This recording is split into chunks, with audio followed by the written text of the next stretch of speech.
kalau orang tuanya siap, anaknya udah masih bayi, itu paling bagus. Oh, lebih bagus justru Bagus, ketika karena bayi. Kenapa? bayi kan kenapa dianjurkan pada usia bayi, itu karena dia lebih cepat proliferasi atau masa pertumbuhan kulitnya.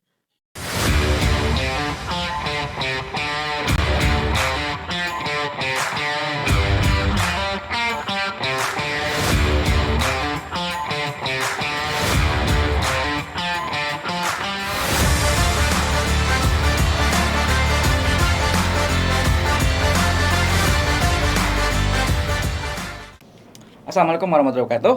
Waalaikumsalam warahmatullahi wabarakatuh. Baik lagi di Outdoor. obrolan antar teman dokter. Gue dokter David. Gua Dr. Wildan. Oke, kita bahas tentang sunat. Sunat. Banyak tuh ya definisinya ya. Yes. Kalau kita bicara sunat hitan ya kan? Sirkumsisi. Sirkumsisi, bahasa medisnya sirkumsisi. Sumpit. Baru tahu tuh gue. Jogja biasanya sumpit. Sumpit.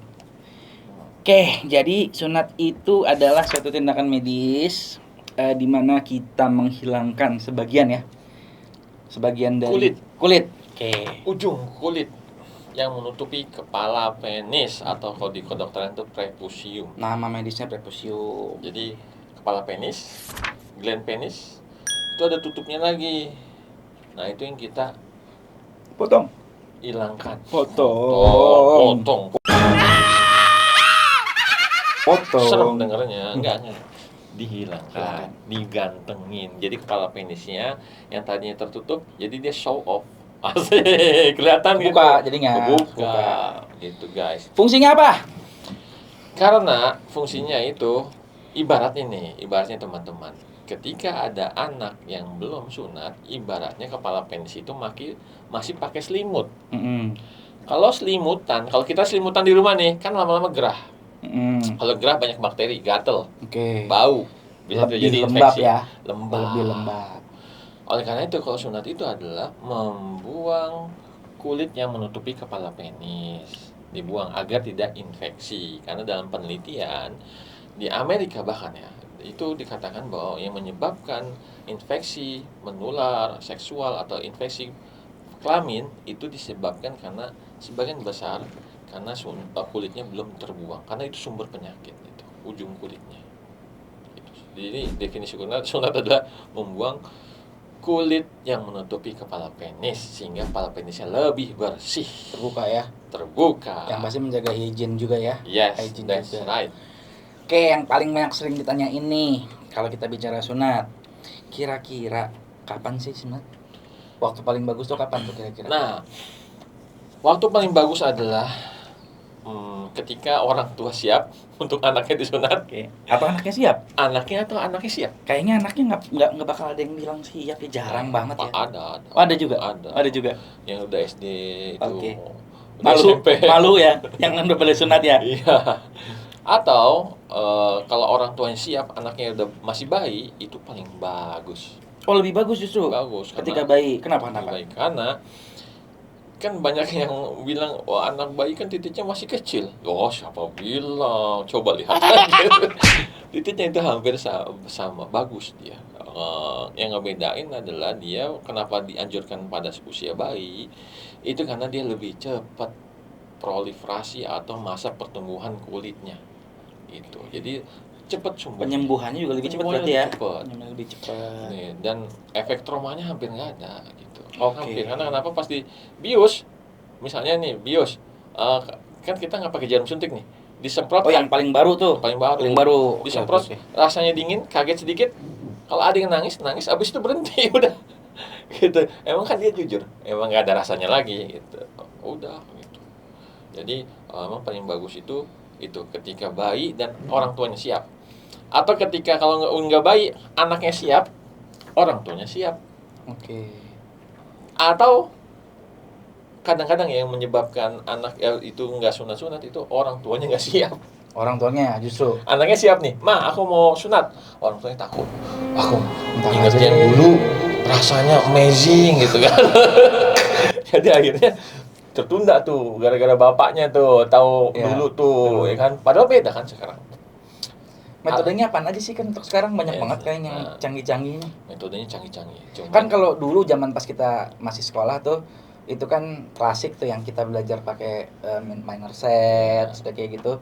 Apa dorsum sisi ya? Dorsum sisi kita potong segala macam. Sekarang emang ada yang lebih baru atau gimana? Sekarang itu mementingkan faktor keamanan. Keamanan dari terlukanya kepala penis. Dengan cara nanti ada pelindungnya. Oke. Yang pertama itu keamanan itu dari segi apa sih? Dari segi biusan. Jadi biusnya ini 100% kalau di saya, di kami 100% tanpa jarum suntik. Berarti nggak pakai lagi tuh jarum-jarum suntik itu nggak ada lagi tuh ya? No, itu udah nggak kita pakai. Yang kedua, pakai pelindung kepala penis pada saat proses pembuangan kulitnya. Oke. Jadi kepala penis terhindar dari cedera. Yang selanjutnya setelah dibuang kulitnya, pelindungnya dibuka. Habis dibuka tanpa dijahit 100%. Oke. Jadi kita dikasih cairan perekat khusus Oh kayak lem gitu ya? Lem khusus bedah untuk untuk menggantikan fungsi jahitan. Dan dia anti air, bisa pipis langsung disiram dan tidak perih. Oke. Kalau dulu kan perih gara-gara jahitan tuh, kesenggol sedikit aja sakit. Lalu bisa mandi 8 jam setelah tindakan tanpa digosok kepalanya ya. Mandi kayak air mengalir aja biasa. Berenang hari ke-7 udah bisa. Sekolah hari kedua, besoknya udah bisa sekolah. Atau kerja, yang udah kerja tuh besoknya kerja udah kayak biasa aja. Jadi nggak ada liburan sunat lagi ya berarti sekarang kalau. Iya, tapi kalau itu ya. Izin dok dulu dok itu. Sunat anaknya gitu. Bisa atau saya mau sunat gitu kan. Enggak, 2 hari aja ini bisa ini. Besoknya udah bisa kerja gitu. Gitu sih guys. Nah, metode biusan kadang-kadang ada hoaxnya juga tuh. Dok, dibiusin nanti kayak di senapan angin loh. Senapan angin mah besar, ya kan? Oke. Ini tuh udah terukur biusannya itu pakai semprotan khusus alatnya, disemprot di 4 titik saraf. Tanpa jarum maupun pakai jarum. Kalau kami itu tanpa jarum ya. Yang tidak pakai jarum sama tanpa jarum saraf anak itu sama, ada 4 titik. Di jam 1, jam 11, jam 5 dan jam 7. Oke. Itu semua ada di kulit atas dan kulit bawah. Jadi tidak di batang. Itu yang dibius. Tapi kan ada dokter saya lihat suntiknya di ujung penis gitu.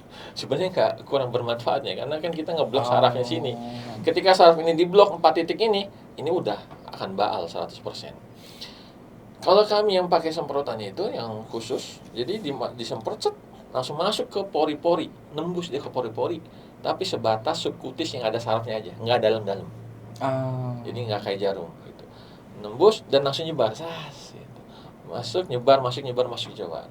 Lalu keunggulannya adalah 1 titiknya pas disemprotnya hanya 1 detik, tidak memakan waktu banyak. Lalu apa yang anak rasakan? Nah, yang anak rasakan itu adalah rasa dingin, sensasi dingin karena ada air masuk, kaget. Tapi habis itu langsung hilang, sreng gitu. Oke. Jadi bukan kayak digigit semutnya udah hilang, masih gatal, merah, gatal gitu, semut gajah. Kalau ini enggak, semprot, langsung hilang. Nah, itulah makanya metode ini lebih mementingkan keamanan gitu. Dan kenyamanan juga kali ya. Kenyamanan gitu sih guys. Oke. Lanjut kita ke mitos dan fakta nih. Oke. Ini banyak banget orang tua yang nanya. Dok, kira-kira kalau disunat nanti lebih cepat dewasa, itu gimana? Masa langsung kumisan, ya kan? Sebenarnya itu kayak anak bayi. Kok abis sunat biar cepat gedenya? Emang itu fase pertumbuhannya dia cepat. Dan anak-anak jadi tidak berpengaruh ya berarti ya? Karena disunatnya itu rata-rata di fase pertumbuhan anak. Oke.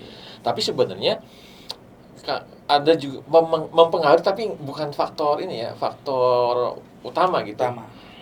Ada juga yang bilang, dok kan kalau anak belum sunat dia sering sakit-sakitan, jadi berat badannya nggak naik. Bener juga gitu. Itu bener karena dia sering infeksi saluran kemih, titiknya gatel, bengkak, infeksi, demam nggak jelas. Ternyata titiknya infeksi itu bisa menyebabkan berat badan nggak naik-naik. Bisa juga, cuman faktor pertumbuhan itu rata-rata anak disunat pada saat fase pertumbuhan gitu. Jadi kemudian mitos yang berikutnya. Dok, kalau disunat pas masih kecil nanti berpengaruh nggak sih sama fungsi seksual atau sensitivitas? Gimana tuh? Justru paling bagus tuh waktu kecil. Jadi dia Penyembuhan juga yang lebih cepat penyembuhan tadi tuh ya. cepet, minim trauma, terus alat kelaminnya nggak keganggu. Oh, sama mencegah menurunkan kemungkinan untuk EMS ya. IMS, Iya, infeksi betul. menular Infeksi seksual. menular seksual.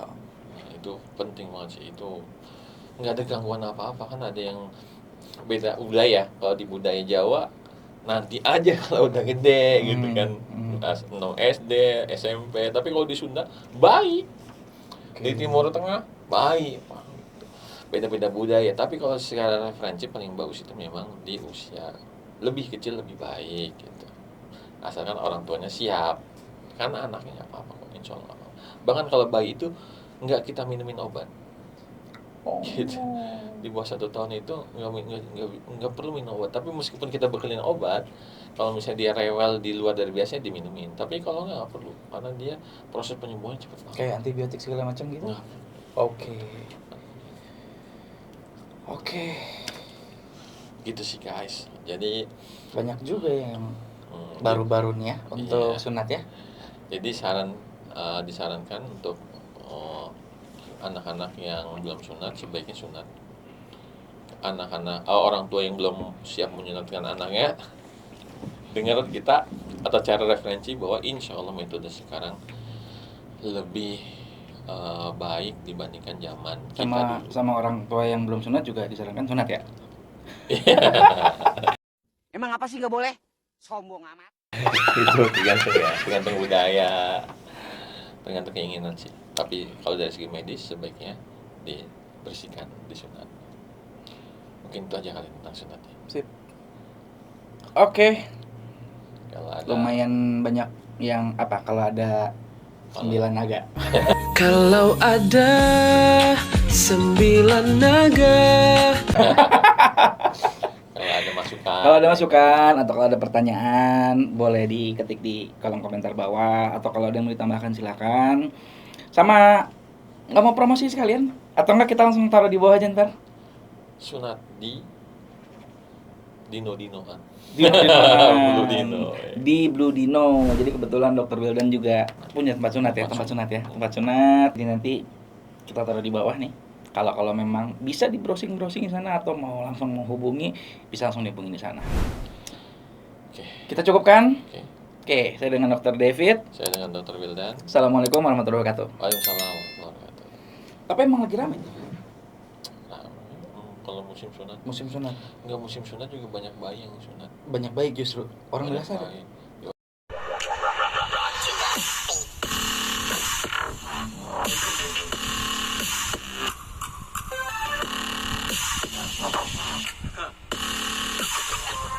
Let's get